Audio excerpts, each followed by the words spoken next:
Marvel's latest on-screen superhero is a bit different than its usual fodder.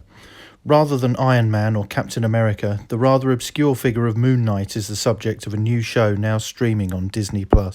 And viewers of this channel who have watched it would undoubtedly be pleased to see several shots of the British Museum in the first episode, although bizarrely the central character, played by Oscar Isaac, appears to walk straight out of the Russell Square landmark and into Trafalgar Square.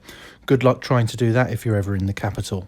Anyway, the point of this preamble is to introduce the theme of this video, that of the ancient Egyptian mythology that has a central role in the show, and how far that tallies with the real pantheon. In the show, the central character's body is inhabited unhappily by several entities, with one of these being referred to as the god Khonshu.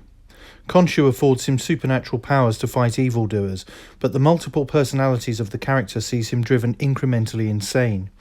In the comic book, Moon Knight's abilities are seen as being greater or lesser depending on the phases of the moon. Khonshu is a slight misspelling of the actual deity Khonsu, an ancient Egyptian god of the moon. His name means traveller in reference to the nightly movement of the moon across the firmament. The travels of Khonsu across the sky was, along with the god Thoth, a marker of the passage of time. Khonsu was seen as instrumental in the creation of new life in all living creatures. His mother was the mother goddess Mut, and his father the chief god Amun. The name Khonsu reflects the fact that the moon, known as Ea in Egyptian, travels across the sky.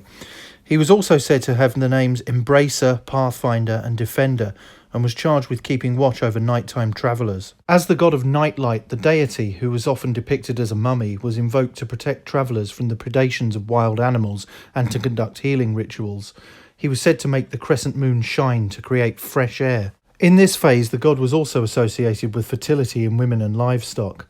The god's appearance included possession of the pharaonic crook and flail, or Heka and Nechaka, and sometimes portrayed with a Horus-like falcon's head adorned with the sun disk and the crescent moon.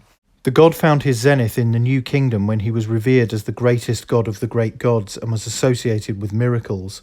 He is seen as a sacred progenitor in the temple complex at Karnak in the creation myth that presents him as the great snake who fertilized the cosmic egg in the creation of the world. The series also features the female demonic entity Amit, which is represented fairly accurately in terms of appearance.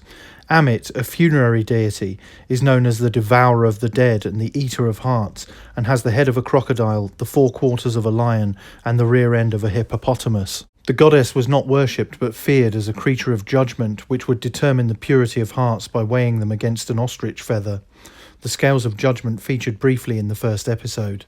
That's it for this video. Don't forget to like, share and most importantly subscribe, and thank you for watching.